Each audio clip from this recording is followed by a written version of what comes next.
أعوذ بالله من الشيطان الرجيم. بسم الله الرحمن الرحيم. ولقد أضل منكم جبلا كثيرا أفلم تكونوا تعقلون. ولقد أضل قبلهم أكثر الأولين. ولقد أرسلنا فيهم منذرين فانظر كيف كان عاقبة المنذرين إلا عباد الله المخلصين. بسم الله الرحمن الرحيم. والصلاة والسلام على نبينا محمد وعلى آله وأصحابه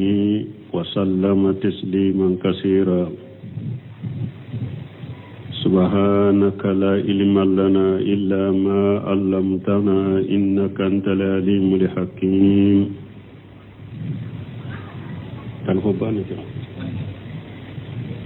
أستغفر الله الذي لا إله إلا هو الحي القيوم وأتوب إليه. اللهم انفعنا بما علمتنا وعلمنا ما ينفعنا وزدنا علما.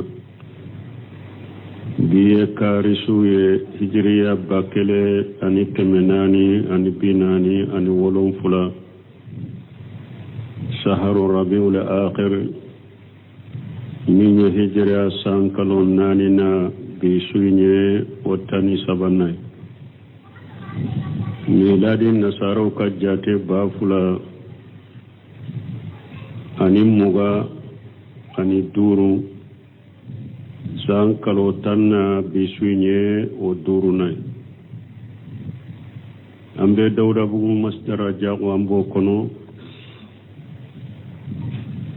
درسو بي أنك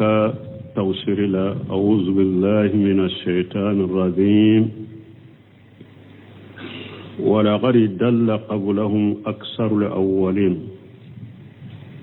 على بنك باريا على من كرو تالندو كابو مانتون تمنونا نو وچامان فيللا ني على تيدون تيوما.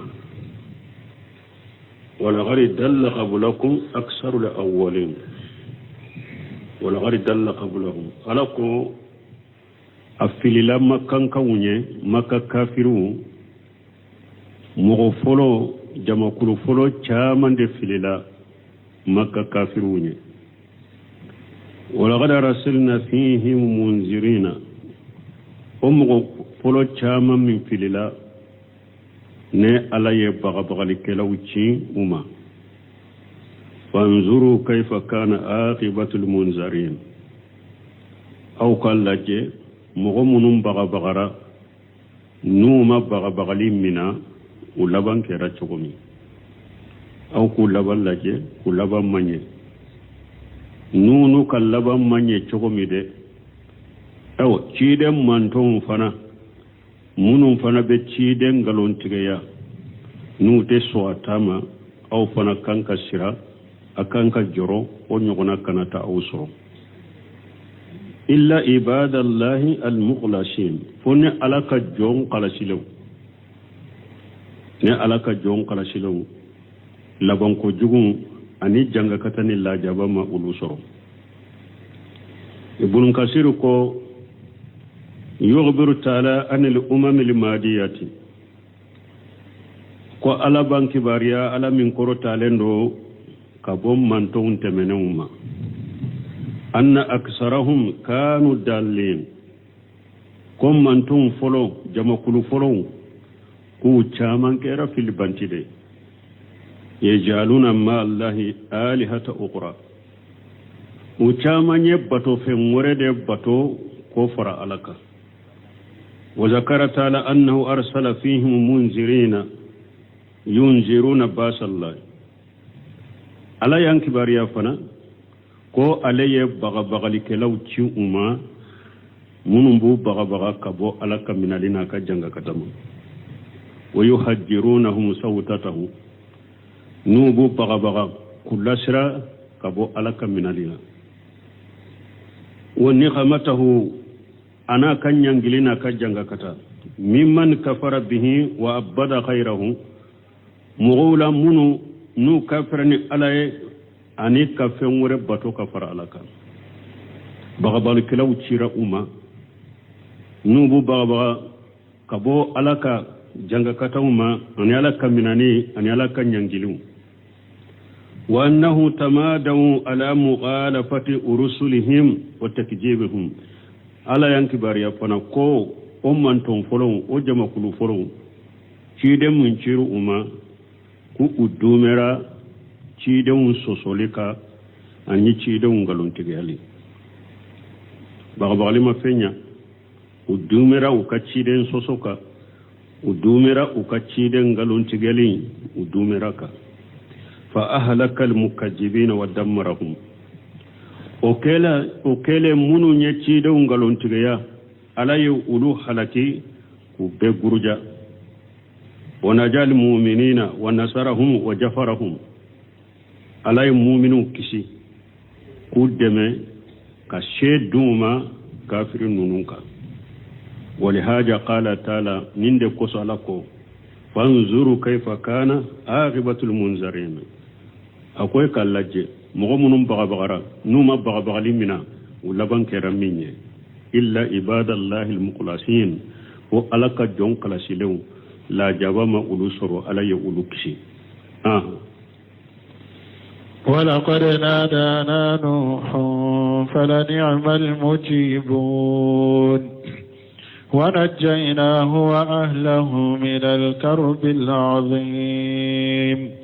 وجعلنا ذريته هم الباقين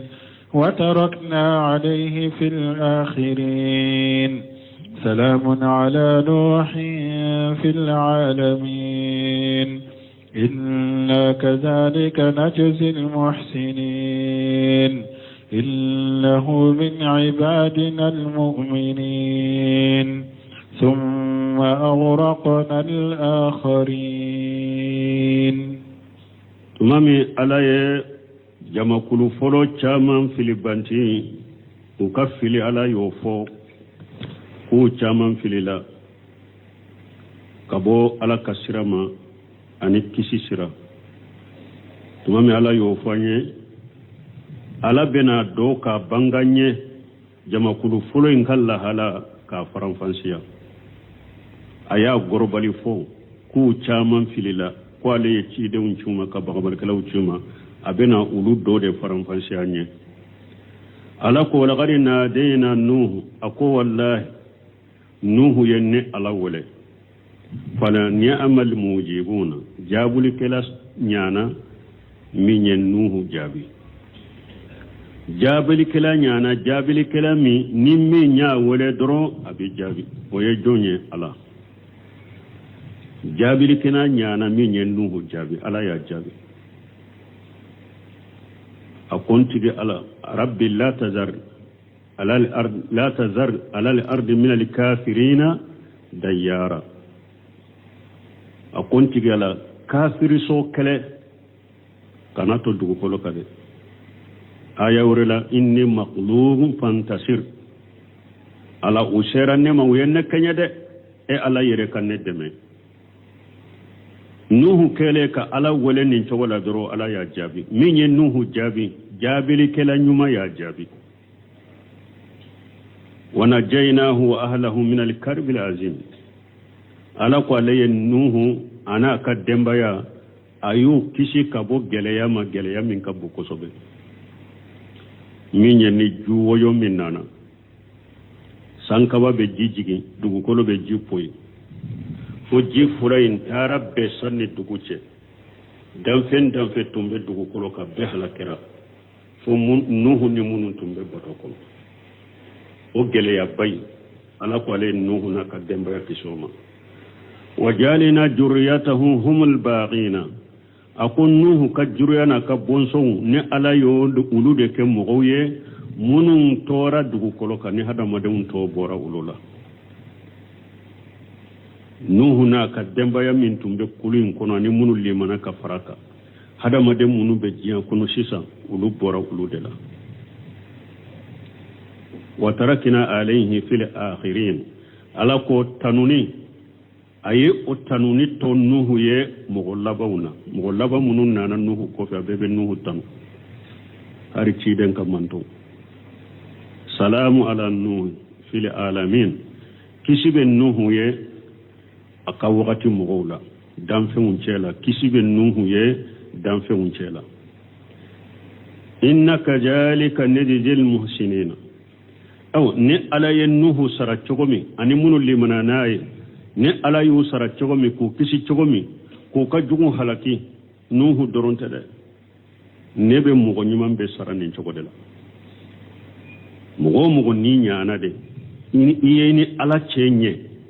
ni haddam fe un cenye ne ala bi fana deme o cogo de la nuhu doronto ye innahu min ibadina almu'minina aw nuhu abene ala ka jonde la munun dara ne ala la haqiqa kada ala la chinyalama liman ya chinyalama munu nyoke nuhu be ulude la summa akhraqna al akharina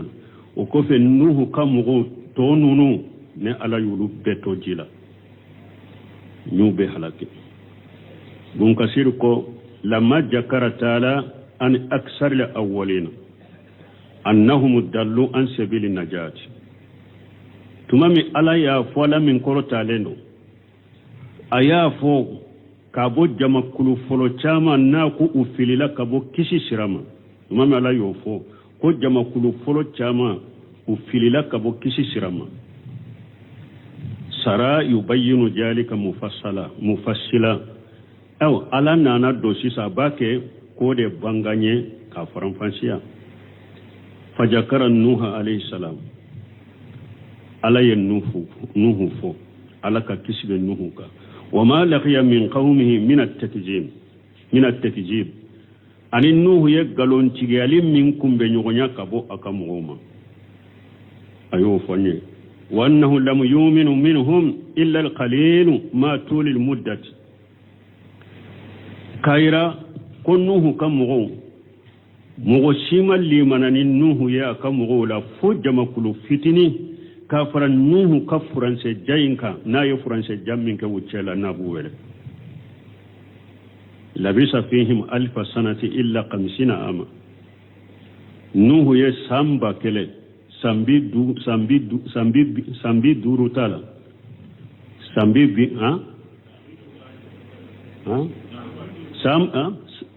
samba biduru ayes ewa bakele sambi duru ni otala ayode ke welele duruna san keme kononto ani sambi duru nuhu yo oke welele durundela doni kaba ko ewa sani akachi ashi tumbe hakemena otenina nabi nyuma ya weleli ewa bannen kofe aye hakemin balo o kofe wotenina ni nye weleli doro dawa doro aye minke dawa doro la samba kele sambi durutala samba kele sambi durutala ayo de ke dawa doro me nim frase ja mugo shima limanani nuhu ye fo jama kulu fitini tawsir kala do ba fo yere mugo bi sege nyona ayo de soro sankeme konontuni sambi duru weleli akab mantombe akab jamabe tawsir kala do ba fo ye mugo bi sege de so ala ko ni mahakke fo ala ko o ma amana ma hu illa qalil akum wa shimali manani nuhu ya kam gola fo jama kulu fitini wala ninya yiranna ko weleli kala dawa kala ikana jigitige kana korto dawa te ko sogoma ani wala hani wala felache nka beyele mabbe kake komi nyogona ay dawa to yew dawa kala mimbe e kadro ala tabange mais min ye mogo kamina ka barake nay ka do mogo duskun kono wote bolode eta ye foli de bil hikmati wal mawjati li hasana eta ye foli de mais min ye ka do duskun kono ka mogo kanda o be ala de bolo I kana décourager kana jowi rela fana sambi do samba kele sambi durutala nuhu yo ode ke jama kul fitini ama décourager de aya beke woleli la mo fitinu de limana nay bo ka fontu gu baga mancha o kani décourager dawa kila kanunu famu parce que ambe min fo an kun nabi nyuma ala ye cide minci mo sita hakke do ni ala yere kelem pewte ala kan nabi nyuma hakke mo sita do ni ala yere kelem pewte me cide munun kala hala munan ka ciden kala hala be nyogonta nun kala hala foli be ke waju yanka cidenya ani ni be ke sababu ka kuraji dama ka sabati ani ciden munun ka mugo kala hala ni ciden kan mantun kala hala ye kelenye nun u ka ko fora na be kuraji dama kan sabati kan baga baga ala ye wulude fo qur'ana kono purambe waju ni ye jogome wala ni ode do e woleli kala kana joyi ka jamala eki duskun kala si doro iti take ala kama ka fonka jama ka dogo o kani décourager de ngalle mo bago ka dogo o kani décourager mo munun be sigin koro ka dogo kani décourager e bi ta fo ni dusun kala sini ala min ni ngani amin ni isabato ka doro kana décourager de membe ala de bolo ka do mo dusun kono be ala de bolo eki dusun kala si o ba fo chogomi anka karamo ke bunu semina rahimahullah aka deresu daminato wakati dola na misiri kono mogo fula mogo saba de bena deresula don do bena yere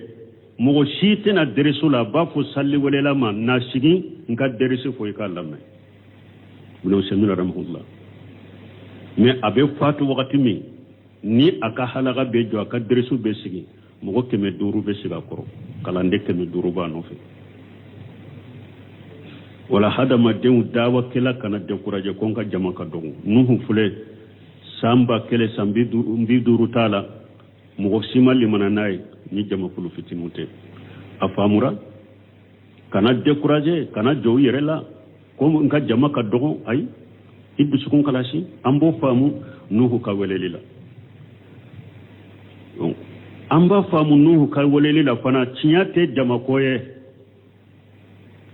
ko bebe ninde ka jama be ninde ka mo chama ninde fo mo chama ninde ke ay delela te doni chama nye delela be doni haknya te doni chayaliye chinya be dode bil adilla chinya be doni delela de nin ko delay ninde qur'ana kono nin ko delay ninde sunna kono chinya be doni ode chinya te doni jamai ori ta'ala ko in tuti aksan man fil ardi yudilluka an sabilillah in yatabuna illa janna wa inhum illa yakrusuna ala ko ira ko nitugura dugu koro mo chama ko jama chama dugu koloka ala ko nitugura jama ko ku bi filide ku ka bato te foila ka bato la ka fendo tige ku kunna ka ke doro ka fo doro ani ute foila ka bato la ni galon tige te jama chama donc ambo don ne yorola ani ni ciden ka hadisa farala ninka ciden ko alayen nabi nyuma yiralela qiyama keneka nabi nyuma don nana jama baba nofe nabi nyuma don nana jama fitini ba nofe nabi nyuma don nana mo fula de ba nofe nabi nyuma don nana mo kele nabi nyuma don nana qiyama kele ka ya ka weleli bekera ma mo soro obe ciden de do aya ka weleli beka kam manton la ka weleli beka tambe ke weleli kam mo kele malli manana mo kele ma faraka qiyama kele de bina qiyama keneka alama fo yewu comme imam mo soro mo mi jabi wala faruka ni faraluka utala adola inu do soro o ma fo de atora kaccinya de ka mo ma jabi alama fo ka fara mo shika tawa qiyama kele de bina wala nunun ka famu derisu nunun kono jama inte koy al haqqu jamaa al haqqu jamaatan walau kunta wahdaka abdullah ibn mas'ud ko ako cinya de jama cinya de ye jama hari ni kelen baka cinya de to ko jama hari ni kelen de be cinya ka jamana kono de to ko jama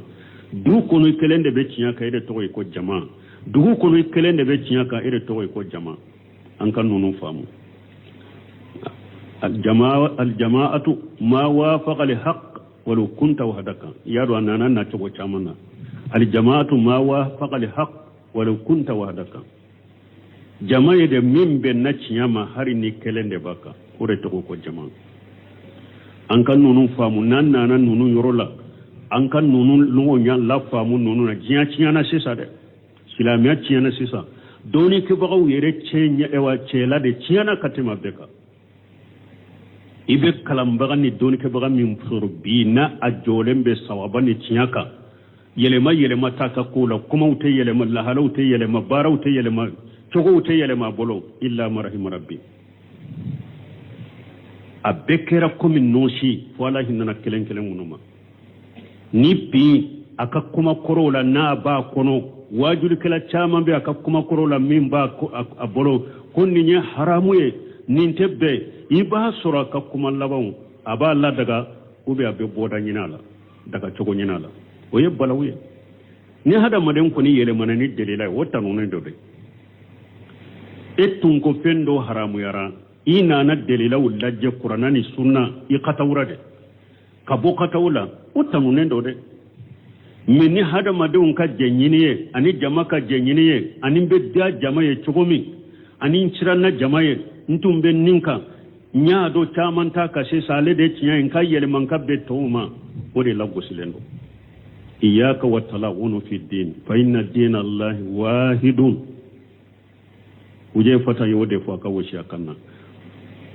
abana bagato do donnaka ako woshi akinye akombi woshi akammin kinye ewa yikanake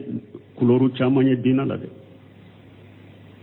noni ya chama ni kuloru chama biben ni fo sini ba tanan fo sini ben ni fo sini kene bo tanafo ako kana ko ye dina lade akwala ka dina ye kelende awa ko fitina sima teme hada madem ba do yibe fitina la wakati juma ako fitina sima teme hada madem ta do ko yibe fitina la wakati sika wakati mimbo wakati mi kunu femdo tumbe e bolo ko haramu do bi onana e bolo adagalendo kunu fendo tumbe bolo ko halala do bi ona e nana yelema keri bolo ko haramu ya ko fitina site nimbo afana ni delila te fana de ni ndumwe ako doni ke baga kalamba ni yen ni nye yerela i kado e donna fitina kono de fitina belare ibinna fitina kono bi min tumbe e yere bolo haramu ye bi kunu min tumbe yere bolo ko haramu do bi e kera e bolo ko halala ube kunu min tumbe e bolo ko halala do bi o kera e bolo ko haramu ni hada madon ka jenyiniye uje fata ko ni yen ni nye yere lay donna fitina kono ibinna fitina kono ala kan ki soma ambeta tawsila falamma tala alayhi zalika tumami o furanchain janyana nuhuka wastadda alayhi takjibuhum akam mugo galonchigiyali agriyaraka wa kullama da'ahum izdadun nufrata waqti nin nuhu yuwele kata alama ona do fara ukabulika fada rabbahu anni maqlubun fantasir wala nuhu ya tigi ala wala aw akon tigi ala uyenne kenyede e ala yere kan nedeme faqadiba allah ta'ala liqadabihi alayhim aw ala diminara nuhu ye dimin minke akam mugo koro ala fana diminana nuhu ye wali haja qala ajja wa jalla ninde ko sala ko masamin ka bakoro taleno wala qad nadayna nuhu falaniyamal mujibun akun nuhu yenne ala wale jabili kala nyana me nya jabi ay falaniyamal mujibun lahu wala qad nadana nuhu ودتا ولقد نادانا نوح فلنيام الموجبون أو نوح ين على ولا جابل كلا نيانا من جابي أي فلنيام الموجبون له jabili kala nyana ma minya jabi awa o jabili kala nyuma de ba ka wole baga be jabi dramani sadibana to chola minya alay wana jaynahu wa ahlihi min al-karb al-azim ala ko alay nuhu ana ka dembaya ko ayu kishi ka bo gele ya bama wa huwa takjibu wal aja o gele ya banye munye galon tigali anu tumbe tora min dan nuhu ka uye nuhu galon tigaya ka tora sugu do bedaka tawsir kala bafo hari wakati mi aye ala wale ko ala ka deme ala ya nyamariya ko aka kulu bato indila to nube tema ko be yelala ko ci de nyal laban keral minise yai e ba ke kanim bato dilaya yala ibe jinde sama kana do bato in koro yawa ube ni ibe bato inde takata bila jika ye tora sugu be daka atumbo o tora baminare o gele ya baminare ala ya kisi kabola agalun tigali ana toroli wajalina juriyatahu humul baqin nuhu ka juriyana ka bonso nye ulude ke mogoye nu tora jiya kono warawa an ibn abbas radiyallahu anhuma uya amma fula ka boy ibn abbas bulala ka je ka bo fula bema lam tubqa illa juriyatu nuhu alayhi salam akum mo shima to dugu koloka ful nuhu ka juriyana ka bonso abe halakira jim kono wani qatada fi qawlihi tabaaraka wa ta'ala kamuna kabo qatada malaka kumala masammin hera kacha akortaleno wajalina juriyatahu humul baqina qala an-nas kulluhum min juriyati nuh alayhi salam qatada ko akunni ayat tawsirila ako hadamade be sisa ko be nuhu ka bonsowde aka bonso munum tisra hadamadun munum be jian ko be bora uludela wa qawluhu wa tarakna alayhi fil akhirina qila yuzkaru bi khairi ni ala ko alayya tanuni ton nuhu ye mugollabauna mana mugollaban munun nana nuhu kofe ube nuhu kofo ni heray ubatanuni herade wa qila lisanu sirq doko tiyanne ayodi nuhuma lil anbiya'i kullihum lisanu sirq lil anbiya'i kullihim ala ye tiyanne ndi nabinyuma bema nabinyuma to munun nana kofe nu bebe nuhu tan وقال قتادة والسدي أبقى الله عليه الثناء الحسن في الآخرين قتادة أن السدي ولكو ko ala ye tanuni nyuma ayo to nuhu ye mugallabun wa qala dahaku salamu wa sana'u li hasanu dahaku fanako ako kishi ani tanuni nyuma ala yo to nuhu ye mugallabun mugallaban nana fukata jiyanwuli ibe nuhu tanu ube kishi ke salamu ke nuhu ka ibatanu salamu ala nuhu fil alamin mufassiru لما أبقى عليه من ذكر جميل وصناع الحسن سلام على النوح في العالمين من فلن نيني مفسر نيني تفسير لدي لما أبقى عليه من الذكر الجميل وصناع الحسن ألا يوتنوني نيوما كوسما نيوما أني تنوني نيوما من تنوه يوكورو يندي سلامو يندي بين وتفسيراني أنه يسلم عليه في جميع التوائف والأمم مانا جما أني منتم ko abebe kishi ke nuhuka abebe kishi kuma fu nuhuka innaka jalika najjil muhsinina ay hakaja najji man ahsana min al ibadi fi taati allah taala aw ala ko ne ale nuhu sara chogomi ko ale be mo nyumambe sara wo chogodela mo nyumambe hakaja min chogola nejiji man ahsana min al ibadi fi taati allah taala nyen nuhu sara chogomi ne ala ka jowna mugo ye ala bato ka ala bato nye ne ala bo be sara nyen chogodela ne jala lahu lisana sidqi mi nye tiyan ne tanuni ne ni mugo ba tanumbo ke atigiye yuzkaru bihi ba'dahu bihasibi martabati fi jalika ni mugo ba akofoni na ka ciyana ka tanuye ni aka martaba na ka daraja hate mugo ni eyi ala ka bato chogunye de ala be tanuni nento ye I kofe ni ka ewa bato hakke ni ka daraja hakke ni ka martaba hakke mo munum bi kofe ibi tanuni oye summa qala kofe alako innahu min ibadina almu'minina aw kunnuhu bin alaka jom mu'minu dela ay almusaddiqina almuwahhidina almuwaqinina nka jom munu ne ala tiya tigiya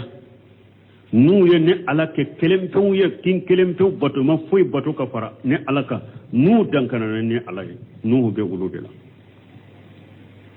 nka jo munu nyen cinya tigiya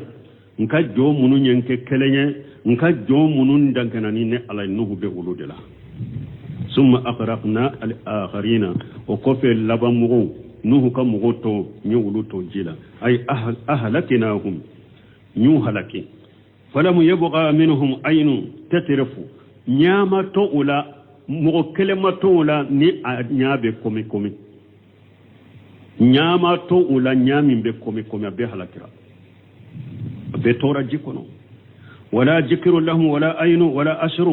او قسم ما تويه ويرما تو ونوما تو نو به هلاكي كابوي وكا قسم ما تو جيكونو uyere yere jati ku do fule ote unote wala yarifuna illa bihaji sifati alqabihati mo shite munu nuhu kam go jugu munu halakira mo shitu do fu ibu do ninu kam mankutu jugu mun fulene ube doni o mankutu jugu de doro be fono mankutu jugu de sino notula uyere te jian kono note jian kono o fu te jian kono be halakira wo balmu ala yen ni fo ciden kam monto yen munna nin nuhu kam mo kera nin cogola nu yen nuhu galon tigaya ka toro nu laban kera nin cogola la yu halaku foyi mato jian kono u foyi mato jian kono fo kam man ko jugu min fuleni nye nin kanka ke ciden fana kam monto ma wajuli aka janto yerla ka hakili suraka ciden soso libila aka qur'ana galon tigali bila aka la ka galon tigali bila aka sabali aka sira min fule kan nuhu kam mo yusoro mo nunu soro o nyogona kana fana soro taysa fo kunya wodi ya to imamu na maliki ko akon nuhu ka kulu min fule ni munun ewa ndonala ni ala kulu de tora jiya kono atobe halakirade ako as-sunnatu ka safinatin nur imamu na maliki ko ciden ka sunna min fule ako abe ko min nuhu ka kurun ako abe ko min nuhu ka bato man dagala fiha naja man taqallafa halaka na togo dola man rakaba fiha naja wa man lam yarkabha halaka imamuna maliki ko nuhu ako sunna ciden ka sunna min fulani abe ko min nuhu ka kulun akabato min do nala nuhu ka wakati min do nabato ina akisira mo mado batoina abe tora jira be halakira awa ko ciden ka sunna bo choko de lade ni do na ciden ka sunna lay kisira ko ni mado ciden ka sunna lay be halaki maliki munum be jamanai a chaman da dambe ku be maliki mun kam jahbila o de ka kuma felo nenye maliki mo jahbe mo munun te sunna yere foli fede akanam fara ka sunna kofo ambe islam ay duro akanam fara sunna foli ban fara de ambe islamay duran ka toni ambe ko la ilaha illa ambe ke kelanya de mimbe sira wore kaw mimbe tabulo wore kaw mimbe hakirina wore kaw ambe ko la ilaha illa an kabbe ni nye sunna mo ni nye an ko bila wa malik majhabu mughulu ba fuku be malik min no fere wode ka kuma fule as-sunnatu ka safinatin nur ako sunna be kuma nuhu ka kurure de man dagala fiha najwa man taghallafa ni halaka na tawde la qariqa ni min do na sunna lay kisra ni ma do sunna lay be halaki ci kasi tola malik nonu ma fe nyira wala ko ni sunnate koy ni mbeye mujamala de mudahana de nin jamana nonu kono tana shitula ikafo tauhidi oban fara tana shitula ikafo sunna oban fara tana shitula ni ko sarafu katabulo yeko kura oban fara juma ba fara nyon kasisa sirkuwa mushrikiya de ba fara nyon kasisa bidia de ba fara nyon ka tariqa mudifulene de ba fara nyon ka wa afara la nyon ka wa ako tauhidi ban fara har kala nyoro jami'a bi jamana in kono ni ko tauhidi ba fa ban fara karamugo munu nyere be jami'a karamugo yan wala jamana in kono ko tauhidi ban fara sunna ban fara salafiya ban fara aw ye sira munu fana ta ka be mugo fara nyogon ka yere korona fililen fule atado beta yoro mire atado be min atado be min fo atado be minke imam na malik yo fona foyade la yasilu li akhir hajir ummati illa ma salha bihi awwaluha akoni manton laba aw tesira shita ko abe islamiyat dilano ye na be nya fo manton folo ye islamiyat dilani minya ko de ke manton folo ye islamiyat dilade bil qur'an wa sunna manton folo ye qur'an wa islamiyat dilani qur'an ni sunna di tauhidi ni sunna salafu ka tabolo manton folo shebo tabino tabino uye jiyamara ni qur'an ni sunna de uye dina dilani qur'an ni sunna de naw jora qur'an ni sunna la sa ko jiya ka ko qur'an munun nana ka beta ka be kolonto nyona ka be nyagami nyona ko aw be se ka silama joni woye ko aw be silama jamana joni woye abeke atekewo abe sagi kata qur'an do sunna ge ni mugo man ni sunnata ni donna koko la ko abe nyay bolo o ko de be ki halakili sababu e ala kan sikantanga وإن من شيعته لإبراهيم إذ جاء ربه بقلب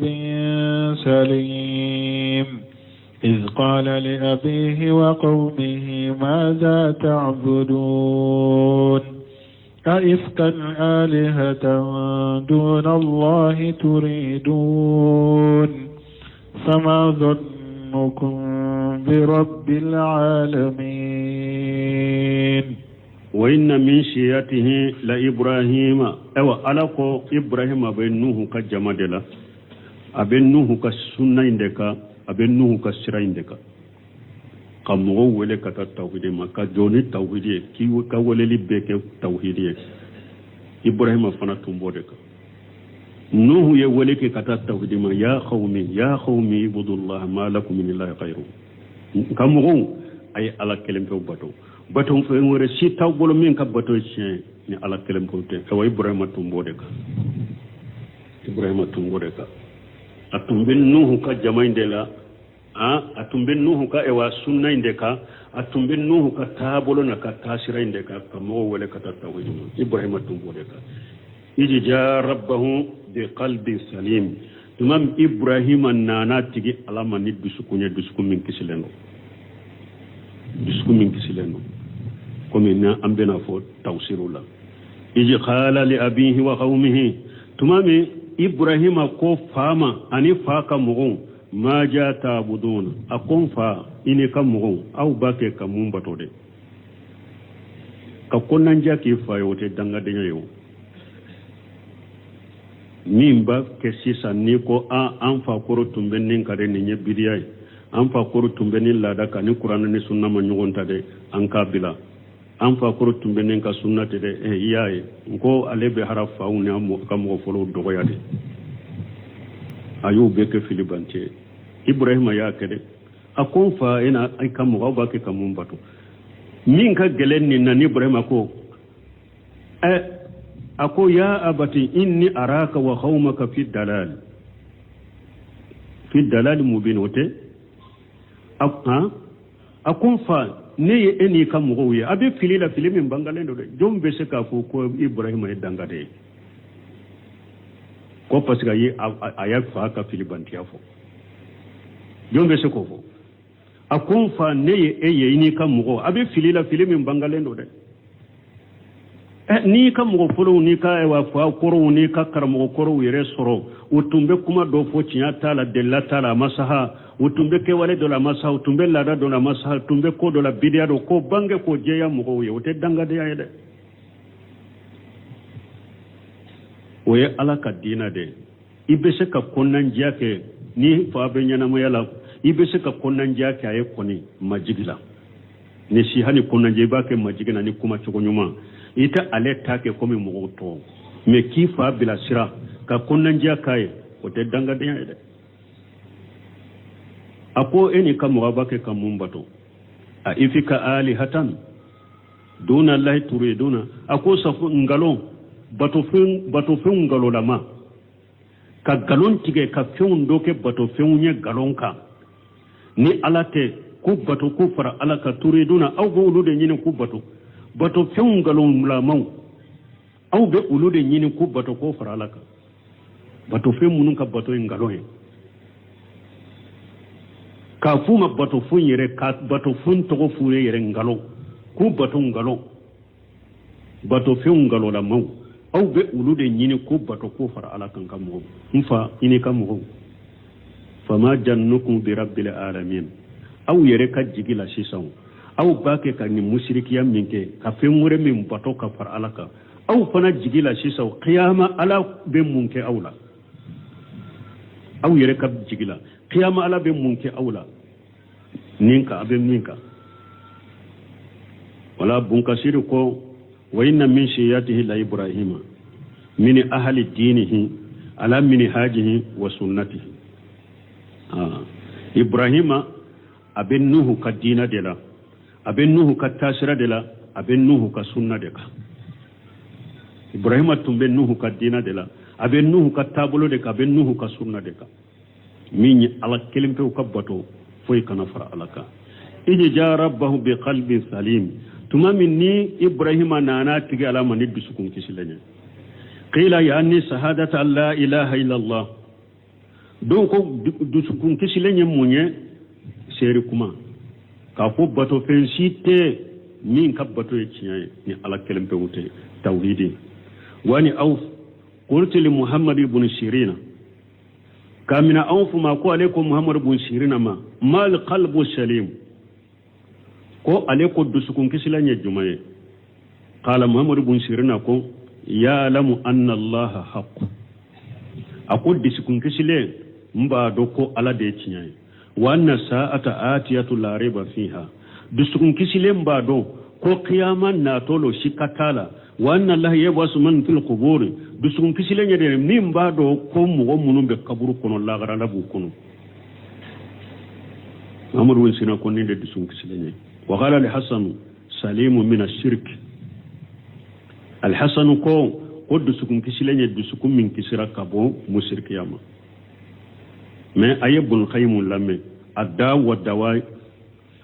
muga keme fula ani bisegini fula yedusukun kisilen kemenye ako wal qalbu salim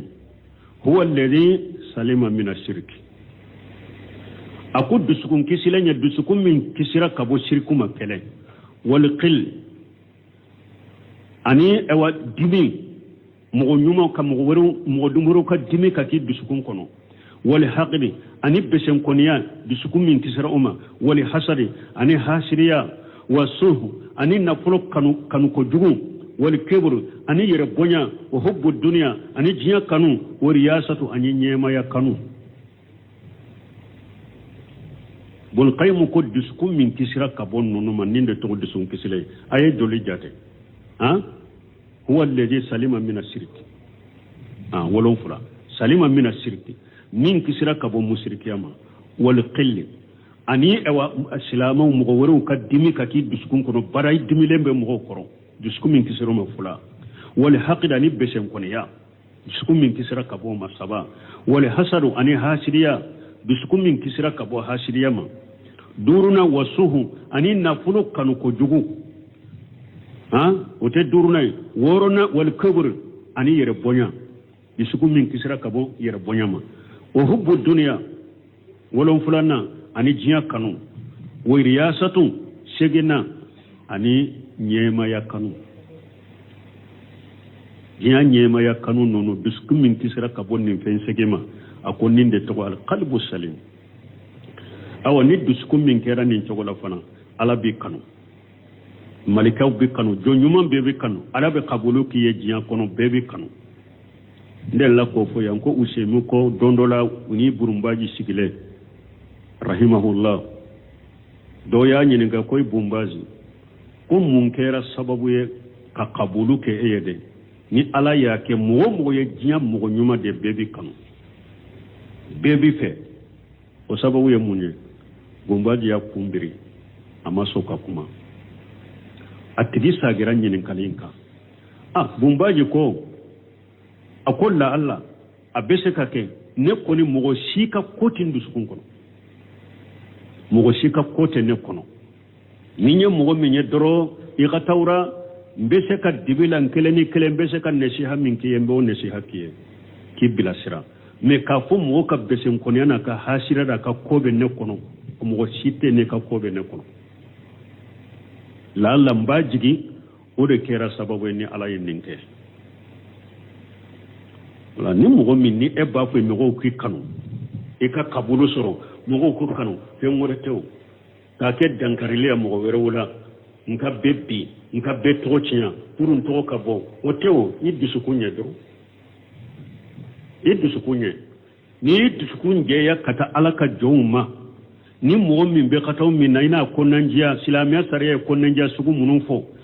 mbe konanjiya de ke ubi mbe bila sarali min Allah nyini de mo ka kanda soro koniyate juguyate atogo chinyalite ewa nyugo ewa tajuru sarate ona nyugo nawo ala be kabulu ke ama se ka to ka ko be dankari bela ibumbaji nonu ka dawa chugo odi yato ukakala ndew haminunu ye ka kitabu dila mani haji sheikh ibumbaji fi dawa ye kitabu de dila nonu ka bumbaji nonu ka mani haji tumbe juma ko tasara tuma ni ka tabulu tumbe juma ye dawa la ni ala ye kabulu ku ye nu ka dawa ni ala ye e barika do ala odi yato haminunu ka kitabu ko dondola bumbaji do ya katauke masaila dola uyo o chef bumbaji ma a bumbaji ko aka kalande ma ko papier ni bikita mbe e wanka kuma fu mbe letiri sebe ka chama ka kunna njani ne shi hakaye abe patau minna pura na bila bumbaji kuma sera be kuma fu kalande ngu sabe kalande wore sigile ako pour ta bumbaji fule ka seveli ke kan ne shi hake minye ati ka to nyuma fu de ne ya me ala bi la goside bumbaji ko kalande min be letri sabe ko sebeli jo ako papier ndi aya di bumbaji ya fara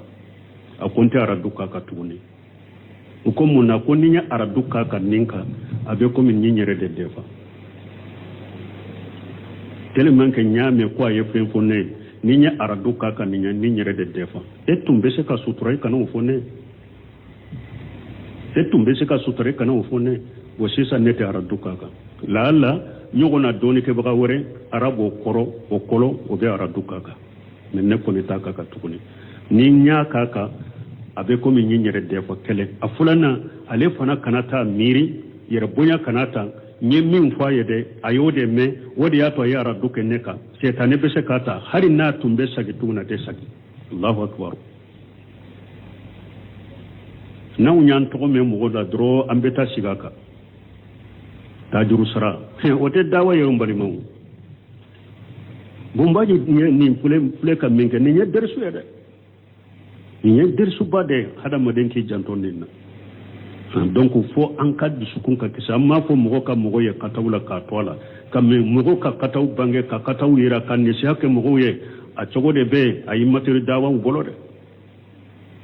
ni salafia dawa drapo be munum bolo kataw dilan chogo ne shi ha chogo ko ne jew chogo abe de koy an ko de nyanyini o de be barka don ka kuma wala ka barka don ka dawala ka jense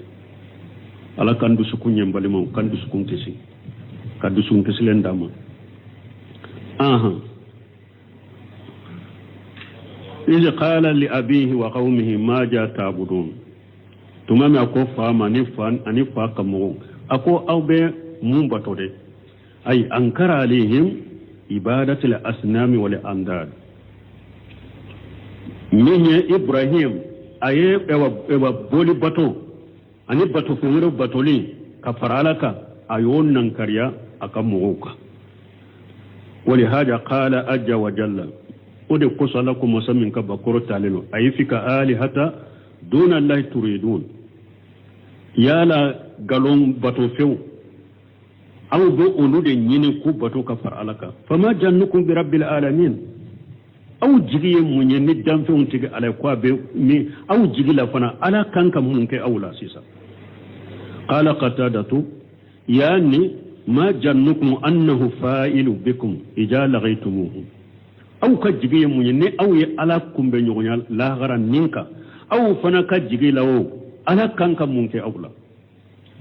نا يألاكم بنيونيا نينكا وغير أبريتم الله خيره أياسر أو يألا تنبتو كفر ألاكا بو أو يرجيجي لا سو أكبسي لو لا غرا على كانك ممكن أو لا aw yefengure batu kafaraka wala sallam balmo ambena do aya munu na wulu kajja te sawbu kono fana wala ambe se ka dresu do ya inshallah subhanakallahumma rabbana bihamdika ashhadu an la ilaha illa anta astaghfiruka wa atubu ilaik. سورة الصفات آية بيرون فلانيكالي. أعوذ بالله من الشيطان الرجيم. بسم الله الرحمن الرحيم. ولقد أضل منكم جبلا كثيرا أفلم تكونوا تعقلون. ولقد أضل قبلهم أكثر الأولين. ولقد أرسلنا فيهم منذرين. فانظر كيف كان عاقبة المنذرين إلا عباد الله المخلصين. بسم الله الرحمن الرحيم. والصلاة والسلام على نبينا محمد وعلى آله وأصحابه وسلم تسليما كثيرا. سبحانك لا علم لنا إلا ما علمتنا إنك أنت العليم الحكيم.